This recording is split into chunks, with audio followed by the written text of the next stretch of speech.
Salut à tous les amis, j'espère que vous allez bien. Toute nouvelle vidéo, c'est sur les cartes graphiques de chez Nvidia. Oui, c'est une vidéo sur les cartes graphiques Nvidia, mais ce n'est pas pour rien. Il faut savoir, c'est pas pour rien que je fais la vidéo. C'est au fait, je voulais vous dire, au niveau des performances et au niveau de la concession que Nvidia ont pris, entre guillemets, sur la nouvelle génération.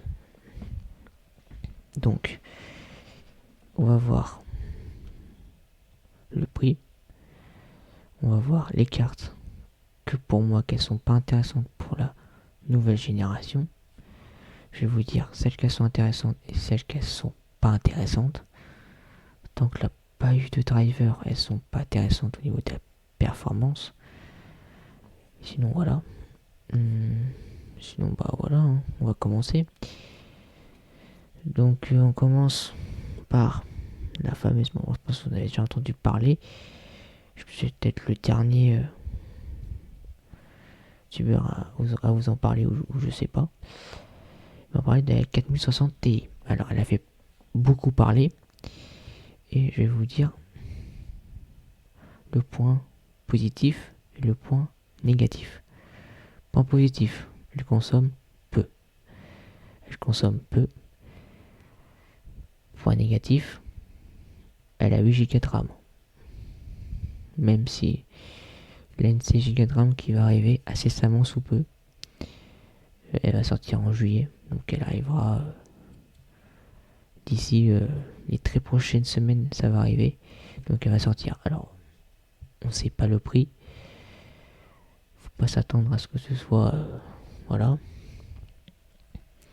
Mais j'espère qu'à la sortie de la 16, de la version à 16 Go, enfin, apparemment ça sera 16. Apparemment ça sera 16 Go, 16 Go. Je sais pas pourquoi 16 Go, hein, me demandez pas pourquoi. Je sais pas pourquoi. Donc voilà. Point positif, c'est qu'elle a le DLSS 3. Sauf que le DLSS 3, pour l'instant, il n'est pas beaucoup sollicité au niveau des jeux. Pour l'instant, les jeux qui sont DLSS 3 n'a pas beaucoup qui sont compatibles. Donc voilà. Donc je vous dirais que c'est un truc, ça a été pas mal travaillé au niveau d'NVIDIA. Toutes les architectures, ça a été pas mal travaillé. Et d'ailleurs, je leur dis chapeau. Ça a été bien travaillé. Mais il y a des cartes, pour moi, qui ne vaut pas le coup. Par exemple, la 4060 Ti face à une 3060 Ti. Le gain de performance n'est pas énorme. Je pense qu'on va parler, allez, 5% de performance, 5-6%, des fois 7, des fois 7%. Et je compte pas le DSS, hein. C'est sans DLSS que activé, sans machin, voilà. 5-6% de plus, bah c'est pas énorme. C'est pas énorme et je trouve, ok, t'as la consommation, qui a été bien gérée, vraiment bien gérée. Donc au niveau de la situation de maintenant, c'est génial.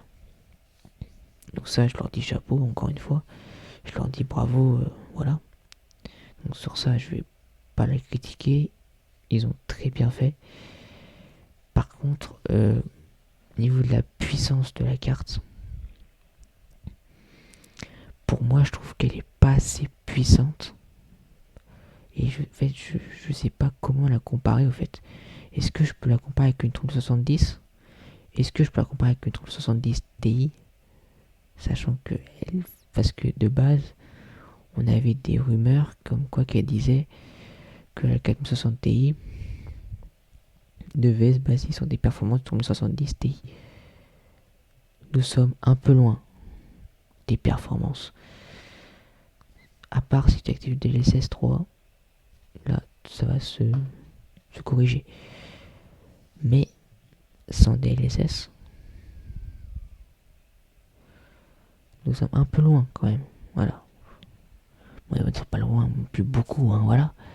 Nous sommes un peu loin.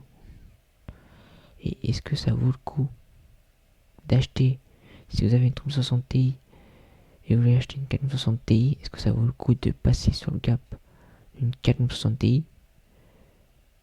Non, ça vaut pas le coup. Alors où que je vous parle, c'est pas intéressant. Par contre, attendez, si vous êtes quand même, vous voulez acheter une 460 Ti, attendez que la 16 Go elle sort. Parce que vu qu'elle a 16, il y aura peut-être des performances qui vont être grattées. Peut-être. Hein, je sais pas. J'espère qu'il y aura des performances qui vont rattraper ça. J'espère. Sinon, dire que la 3060 Ti, ça a été la référence pour débuter la 1440p. Et alors que là, je vous conseille vraiment pas sa grande sœur, la 4060 Ti, enfin sa grande sœur, celle qui la remplace, la 4060 Ti. Bon, les technos sont bien, je dis pas le contraire, les technos sont bien, ça je suis d'accord. Les technos sont bien, la conso est bien, la consommation, c'est important d'en parler, surtout dans un sujet de maintenant. Voilà.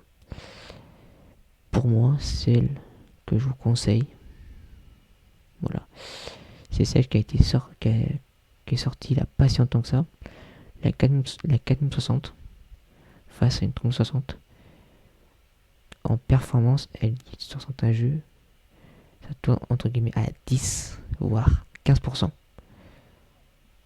Cette carte est intéressante. Sur certains jeux, c'est à 15%. Pas tous. Pas tous. Voilà, pas tous. Mais là, c'est intéressant de passer le cap. Sinon, si vous voulez passer un grand cap, c'est que vous avez une 3060 Ti. À la rigueur, ce que je vous conseille, c'est de passer sur une 4070. Je sais, c'est plus cher. Je le sais. Sauf que c'est plus cher. Mais niveau des performances, elle en a. Elle en a dans le ventre. Surtout que, bon, je ferai une vidéo sur la 4070, s'il faut, car je pense peut-être que ce sera ma future carte graphique.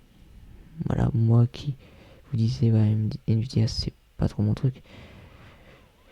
Mais j'ai longuement réfléchi et peut-être que je partirai sur du Nvidia. Parce que AMD, ils sortent pas une nouvelle carte graphique, celle que je voulais. C'est-à-dire la 7700 XT ou la 7750 XT. Bon, sinon, celle que je vous propose, enfin celle que pour moi, je vous conseille, si vous voulez, un rapport qualité-prix et des performances qui ont été améliorées, surtout ça, c'est la 4060, 4070, 4070 Ti, 4080. Et je parle pas de la 5 RAL 4090, qui est pour moi, personne n'a besoin d'une puissance d'une 4090. Personne. Personne. Elle est trop puissante, la carte. Elle est trop puissante. Personne n'a besoin. Pour moi, les utilisateurs, à peu près, ils auront besoin minimum d'une 4070 Ti. Allez, une 4080. Mais dans la plupart des jeux, on joue pas tous en ultra. Hein. On va pas se mytho, moi je joue jamais en ultra et je trouve pas ça intéressant de jouer en ultra. Chacun ses goûts et les couleurs. Moi j'aime pas trop, donc voilà. Il y en a qui aiment bien. Voilà. Bon, j'aime quand même bien jouer en ultra pour jouer voiture. Mais bon, voilà, c'est pas pareil. Mais dans la globalité, celles qui sont intéressantes, c'est celles que je vous ai citées. Sinon, c'est tout. Et vous allez me dire, oui, mais Chronix, t'as oublié la 4060 Ti. Je l'ai pas oublié. C'est juste pour moi, à l'heure actuelle, tant que là pas la 16 Go de RAM qui n'est pas sortie encore, ça vaut pas le coup. Ça vaut pas le coup de passer le gap sur une 4060 Ti. À part si vous avez une 2060 ou une série 2000. À ce compte-là, oui, c'est intéressant. Sinon, bah c'est pas intéressant. C'est pas intéressant. Donc voilà. Pour moi, pour entrer vraiment dans le bon niveau de la performance, bon, sans non plus trop se ruiner, même si elle est quand même chère la graphique. La 4070. Pour moi, c'est le banger. Pour moi, c'est une très très bonne carte. Pour jouer en 1080p, en 4, pour commencer, même la 4K, elle se débrouille plutôt bien. Je vous mettrai, voilà. Je ferai, je pense, une vidéo sur elle. Je détaillerai précisément en termes de performance. Quelle performance qu'elle se rejoint sur la carte, vous allez être étonné. Vraiment. Vraiment étonné. Donc voilà. Et je pense que ça va être tout pour cette vidéo. Hein. Après, au niveau du prix, bah. J'ai envie de vous dire, voilà, hein, c'est les prix Nvidia. Bon, on a les 4060 Ti qui sont à 439 €. Bon, pourquoi pas. Pourquoi pas. Les 4060 Ti qui sont 539 €. Ok. Pour un PC à 1600, 1500 €, ça fera le taf. Mais si vous avez une génération 3000, vous avez une génération 3000, ça vous sert à rien de passer sur la 4060 Ti. Bon, je vais être honnête, ça sert à rien. À l'heure actuelle, ça sert à rien. À l'heure actuelle que je parle sur cette vidéo, ça sert à rien. Voilà, sur ce, bah, portez-vous bien et tchuss!